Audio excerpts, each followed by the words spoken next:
International. It's time for the news. In today's top stories, at the opening of the 4th Air Forum for Equality, Premier Nadir al-Arbawi has condemned once again the brutal aggression and blatant attacks on the Palestinian people who are deprived of all their rights and still face a barbaric war of extermination by the Israeli occupation. As Iran has suspended cooperation with the International Atomic Energy Agency, Algeria has called for the creation of a zone free of nuclear weapons in the Middle East. The A3+ group, including Algeria, has called on Libyans to establish political dialogue, inviting the international community, particularly neighboring countries, to help Libya rebuild its economy.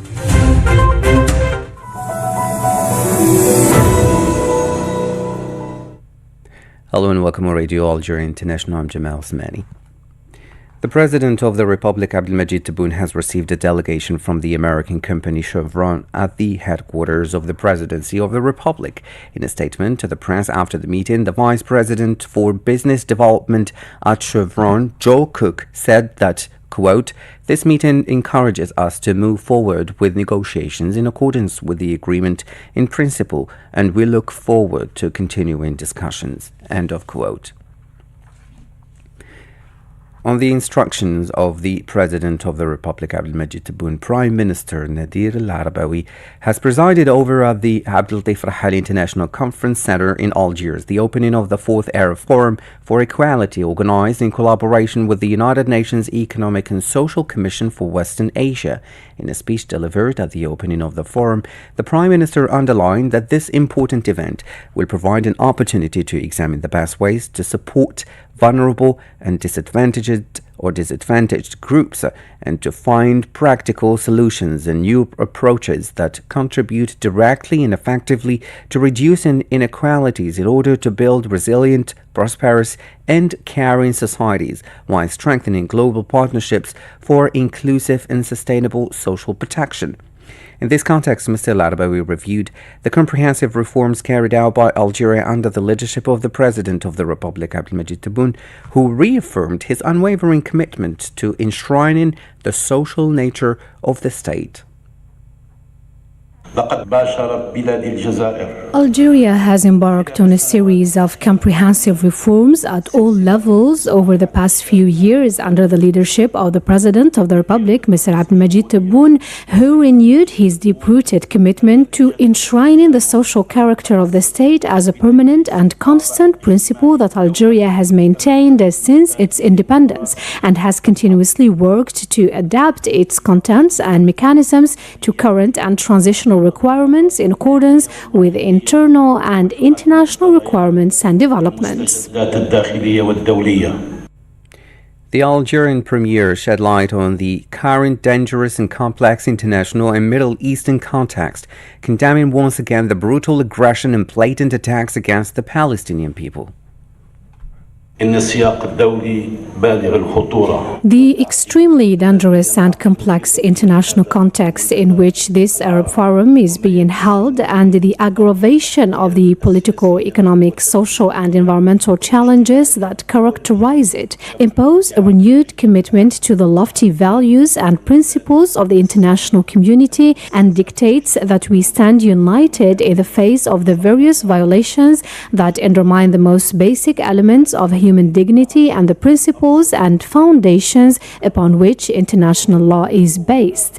This requires on us to strongly condemn once again the brutal aggression and the blatant attacks to which the brotherly Palestinian people are being subjected, who have been deprived of all their rights and are still facing a barbaric war of extermination by the Israeli occupation. In a statement to the press on the sidelines of the 4th Air Forum for Equality, the director of the Group on Gender Equality, Population and Inclusive Development at the UN Economic and Social Commission for Western Asia, Mehrinaz Al-Awadi, has stated in Algiers that Algeria is one of the best Arab countries in terms of social protection, with a highly successful track record that should be replicated elsewhere.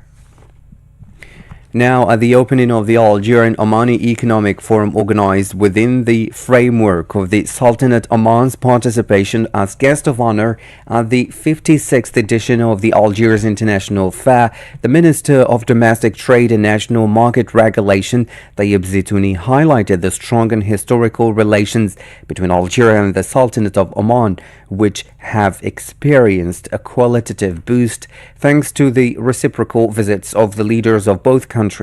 He called for the establishment of an integrated strategic partnership in various economic areas. The Algerian minister affirmed that there is a strong political will in both countries to move forward or from political understanding to true economic integration through the implementation of investment projects and the expansion of trade exchanges. For his part, the Omani Minister of Commerce, Industry and Investment Promotion bin Mohammed Al Yusuf affirmed that his country's participation as guest of honor at the fair reflected the mutual interest in strengthening economic relations and exploring promising investment opportunities, thus underscoring the importance of partnerships based on common principles and a shared destiny. Accompanied by a delegation, the Speaker of the National People's Assembly, Ibrahim Boughali, has been received in Nouakchott, Mauritania, by the Speaker of the National Assembly of Mauritania, Mohamed Bamba Mgueta. On this occasion, Mr. Boughali said that this working visit to Mauritania was part of a drive to strengthen the ties of brotherhood and friendship between the two countries, stressing the need to deepen bilateral relations and extend them to new areas of cooperation in the best interests of the two brotherly peoples. For his part, the Speaker of the Mauritanian National Assembly recalled the depth of the historic relations uniting the two countries, relations that were further strengthened after the last visit by the President of Mauritania to Algeria and his meeting with President Tebboune, a visit that represented an important turning point in the process of bilateral relations. The Speaker of the Council of the Nation, Azouz Nasri, has received the President of the Constitutional Court of the Republic of Portugal, José Arbantes, and the members of the delegation accompanying him. The meeting was an opportunity for the two parties to pay tribute to the historic relations of friendship between the two countries. You're still listening to Radio Algeria International. And as you followed in our top stories, the A3+ group within the UN Security Council called on Libyans to establish political dialogue and allow the restoration of state authority, inviting the international community, particularly neighboring countries, to help Libya rebuild its economy. More with Asya Bikar in this report. Algeria's permanent representative to the United Nations, Mr. Ammar Ben Jama, speaking on behalf of the A3+, including Algeria, Somalia, Sierra Leone and Guyana, called for the unconditional and immediate withdrawal of all foreign forces, all foreign fighters and all mercenaries present on Libyan territory, stressing Libya's unity, sovereignty and territorial integrity must be respected. The A3+ stressed the urgent need for dialogue among the Libyans themselves. We emphasize the urgent need for dialogue and restoring state authority, urging an end to all armed activities outside law frameworks.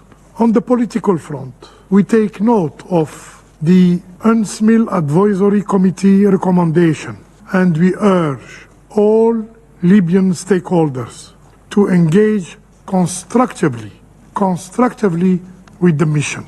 We call for a credible, Libyan-owned, Libyan-led political process supported by the UN that leads to free and fair national elections and the unification of Libya's institutions. At the same time, the A3+ underscores the crucial role of Libya's neighbors in fostering stability and promoting reconciliation in close consultation with the United Nations and the African Union. The A3+ welcomed the recent actions taken by the Libyan Presidential Council to de-escalate tensions, including the establishment of a truce committee and a ban on the circulation of firearms in Tripoli. However, they expressed their concern about the fragility of the situation in the country, particularly with the resumption of clashes in Tripoli and in the border triangle between Libya, Sudan, and Egypt. Mr. Benjama warned that without a political solution, the situation in Libya would become even more fragile and the country would sink further into uncertainty, calling on the Security Council to assume its historic responsibilities by supporting Libya and helping its people to shape the bright future they deserve. The Iranian parliament voted today in favor of suspending cooperation with the International Atomic Energy Agency. The Iranian parliament speaker Mohammad Bagher Ghalibaf said that the agency, which refused to condemn even slightly the attack on Iranian nuclear facilities, has compromised its international credibility. In New York, Algeria has called for the creation of a zone free of nuclear weapons and all forms of weapons of mass destruction in the Middle East, emphasizing her willingness to work with all partners to apply international law and strengthen the integrity of the global nuclear non-proliferation regime. The details in this report by Sabikar. In a speech delivered at a Security Council meeting on the theme of non-proliferation devoted to reviewing the implementation of Resolution 2231 from 2015, endorsing the Joint Comprehensive Plan of Action on the Iranian nuclear program, Algeria's permanent representative Mr. Benjama reaffirmed the need to create a zone free of nuclear weapons and all forms of weapons of mass destruction in the Middle East, adding that this zone will be an essential step towards achieving regional and international peace and security. After recalling that the Security Council briefing was the last one concerning the implementation of this resolution, which will expire on October 18th, the representative of Algeria stated that this meeting is being held at a critical moment. We meet with cautious optimism, but real relief following the announcement of ceasefire between Iran and Israel, brokered by the United States and Qatar. While this ceasefire represents positive development, it also serves as a reminder of the critical importance of respecting international legal norms, including those enshrined in the IAEA safeguard system. These safeguards are central to ensuring that nuclear energy is used exclusively for peaceful purposes. In this regard, we reiterate the importance of the full and balanced implementation of the JCPOA by all parties. Should I add, including its provisions related to the lifting of sanctions. Algeria hailed this important diplomatic achievement, which has put an end to 12 days of dangerous escalation and provided the necessary time for de-escalation, dialogue and diplomacy. Referring to the ceasefire, Mr. Benjama stressed that it was an opportunity to strengthen the rules governing the global nuclear non-proliferation regime away from the policy of double standards, affirming that Algeria is willing to work with all partners to enforce international law and strengthen the integrity of the global non-proliferation regime, which is the basis of our common security. Briefing the Security Council, Rosemary DiCarlo, Under-Secretary General for Political and Peacekeeping or Peace-Building Affairs on Non-Proliferation, said that the ceasefire agreement is an opportunity to avoid a catastrophic escalation and achieve a peaceful solution for the Iran nuclear issue.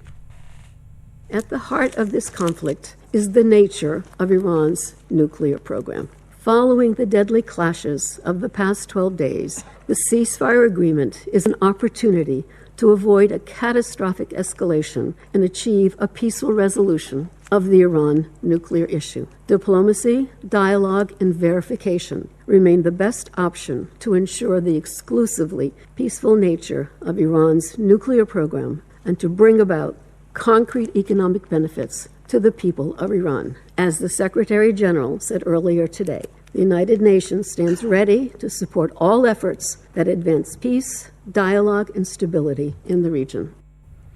That was the Under Secretary General for Political and Peace Building Affairs on Non-Proliferation in Iran, Rosemary DiCarlo. Now I invite you to listen to an interview conducted by Asabikar with the President of the African Federation of Business Angels Networks, Mr. Yassin Laskari.